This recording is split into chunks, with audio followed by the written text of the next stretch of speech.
So I come from Finland. I work in the biggest independent think tank in the Nordics called Demos Helsinki. We are a hybrid consultancy and a think tank. So we do research, but also projects, like consulting projects for the private sector, third sector, and for the governments all over the world. And so today, I will talk to you about the universal basic income experiment we have done in Finland. This is one example of how democracies can be reinvented and strengthened now and in the future. So we have been working for the Finnish government to create the experimentation model behind this experiment. Obviously, it's the Finnish government that has really then done the experiment. But so what I try to do today is also to make a step forward from the experiment itself, but try to look at what universalism as a concept would mean for the future of democracy. Before going to this, I will see where we currently are and how we have come here. So here you can see graph. This is from the Pew Research Center Global Attitude Survey in 2015. And it shows that people in Europe and in North America somehow do not believe that the next generation will be more prosperous than the current one. Whereas people in Latin America, Africa, and Asia still believe that their children will be financially better off than they are themselves. So what does this mean? Why are we so pessimistic about the future? Have we lost hope in Western societies? I believe that there are two developments that are behind this. They are changing our way of life fundamentally. They are climate change and the rapid digitalization of life. And maybe this conference that we are here today in this room is a good example of this. I think the motto of this conference was exploring complexity in a digital world. So basically everything we've been talking about here today and yesterday is revolved around these two phenomena that we are seeing. But maybe the most important question is not that we are here this week and we are thinking about this phenomena, but who are missing? So who are those people that do not come to these kind of conferences, who do not feel that these are important things that are actually changing their identities? So who are we missing? And how does their world look like? I think this has something to do with the divisions we are seeing in most Western societies, well, inside and also between the societies. So there are contradictions between these some kind of techno-utopians and then people that live in places that are somehow left behind. We have also seen that these divisions are manifesting themselves politically in many European countries, in the US, why not in Brazil with the current government in there. However, this is not entirely new to us. We have actually been here before. Let me explain what I mean. We have to go back to the Industrial Revolution in the 18th and 19th centuries. So we usually remember the upward curve of the Industrial Revolution. We know that the technological advances of that time increased productivity and efficiency to an unprecedented level. And this brought economic growth that brought higher living standards and wealth to most people.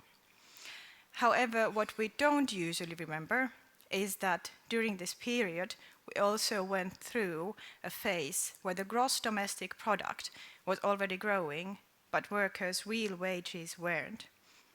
So this is the pink area in the picture. This graph shows how the real wages started to rise with the gross domestic product only in the 1840s. And this is a phase that the historians call the Engels pause. Now, I want you to imagine yourself in here, in Jin Lane. This is what the consequences of the Engels pause pretty much looked like. So Jin Lane is a well-known slum area in industrializing London in the 18th century. Many things were different then, 250 years ago. The most descriptive thing of the life is maybe that workers were drinking gin from pints to be able to survive and go to work the next day. So think about that. How has the life been if you need liters and liters of booze to recover? Also, if we look at British literature from that time, it's focused on describing the miserable life in the slums of London. And yet, this was a period when productivity and wealth were exponentially growing for the first time in human history. Now the question is, are we witnessing the same kind of situation currently? There seem to be too many matching elements.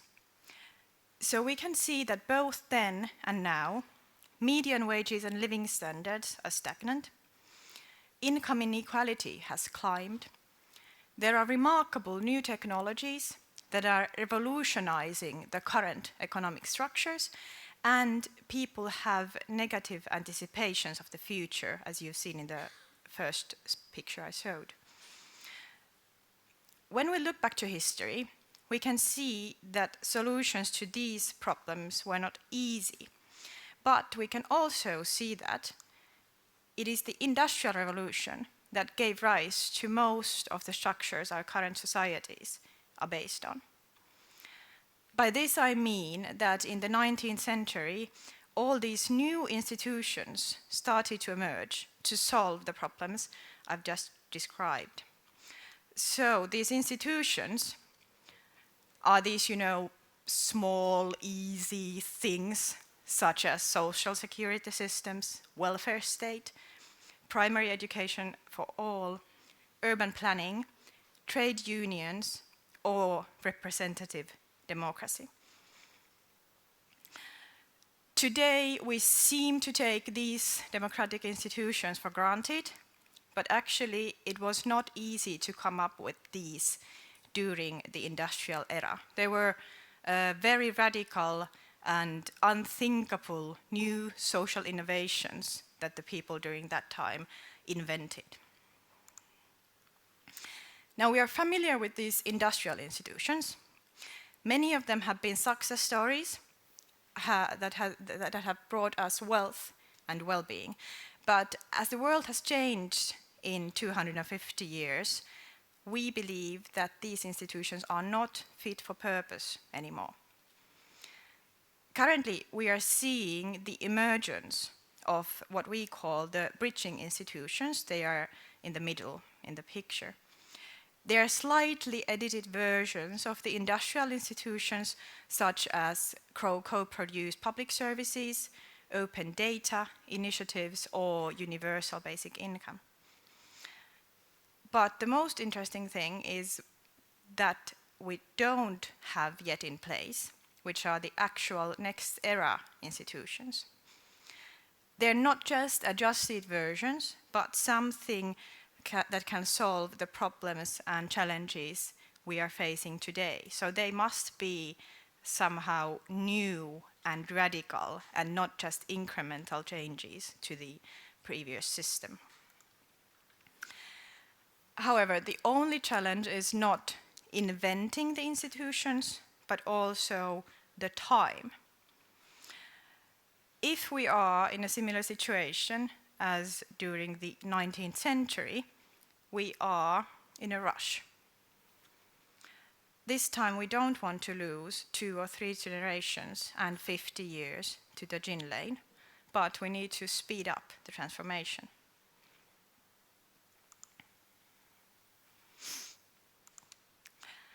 Now I'll give you an example of what the next era institutions have been now talking about at a very abstract level, what these could actually be in practice. So I come from Finland, and we have done this basic income experiment there during 2017 and 2018. And we, as Demos Helsinki, have been working with the Prime Minister's office to build the experimentation model behind it, as I already told you. And there have also been problems in implementing that, so it has not been just a huge success, but there are many sides to the experiment. I will come back to this soon. The point is that we believe that this experiment can be a start of for something that can later become a next era institution or a whole new social contract. So the basic income experiment was a nationwide pilot that started in 2017. It lasted for 2 years. It included 2,000 randomly selected participants who were unemployed Finns in an eastern region of Finland. It guaranteed an income of about $600 per month for them, and the trial group received this income even if they were working or received some other income during the period. There was also a control group of 5,000 people who continued to receive their unemployment benefits normally. So basically what this means is that we gave free money for a certain group of people, and then we're just seeing what happens. The main results of the experiment were that employment didn't increase, but people felt generally healthier and happier. One thing we've been criticizing is that the main focus of the experiment was to see if universal basic income increases the level of employment. So this is how the government defined the experiment. Employment didn't increase. So when they were seeing the trial group and the control group, the levels were not that different. So the experiment in that way didn't work out as the government would have wanted. However, what did change was that the trial group perceived their health and stress levels to be significantly better than the control group. Also, volunteering and unpaid work increased during the experiment. So it seems that people were thinking or were feeling more happy during the period, but this didn't end up in in the monetized economy or in the financial system as a way of traditional employment, as the government would have wanted. So we have actually, after this experiment, started to kind of took a step back and go back to the bigger picture. So now we've had the experiment. We've seen that it is one maybe tiny solution at the first step, but it's not enough. It doesn't resolve the problems of the Western societies with aging population and scarce public resources and so on. So we've stepped back, and we've been looking into what universalism actually means today from a larger point of view. Here you can see these are currently the 3 different initiatives of universalism that we have all around the world. First is the universal basic income that is now familiar to you. It is about providing financial flexibility in the gig economy. The second one is the universal basic services initiative. It has been discussed especially in the UK. And the main idea is that it provides access to capabilities organized through public institutions. And the third model, what we are actually most interested in right now, is the universal basic assets. It includes elements from both of the previous ones, but it goes further to renewing the structures of ownership and giving people access to new types of assets as well. These can be better understood through two narratives. So the first one is the income narrative. It assumes the primacy of cash flow, which means basically work and income you get from that. So the UBI experiment obviously goes to this category. But we think that it seems that nowadays having a steady cash flow doesn't actually guarantee success in life. So instead, we need a multitude of assets, which cannot always be purchased for money. So the digital turn has actually changed the systems of production so that not all assets are available for money or are even produced with money. This brings us to the second narrative, which perceives people as holders of different types of assets, money being just one of them. The benefit of the asset narrative is that it acknowledges the diversity of assets contributing to people's well-being. We should not only be talking about how to best organize public services, but rather broaden the discussion to include private assets and commons as well.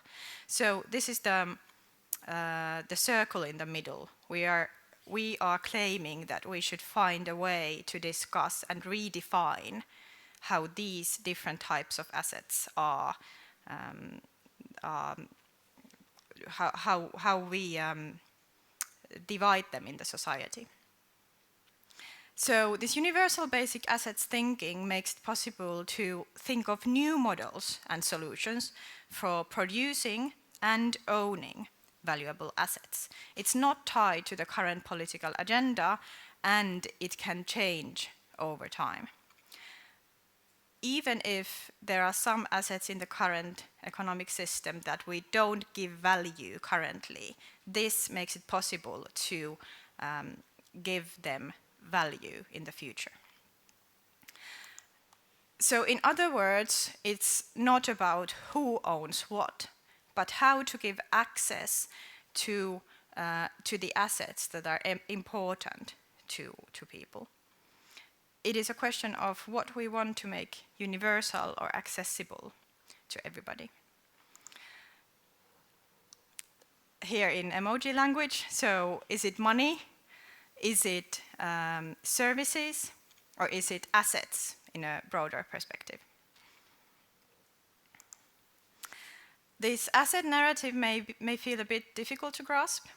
It's not impossible, though, as we already have these and other examples in place.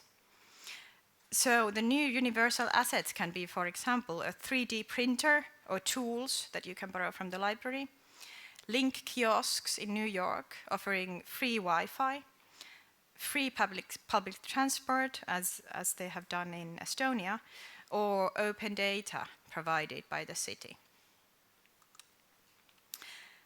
Universalism has been the key to success in the Nordic countries during the 20th century.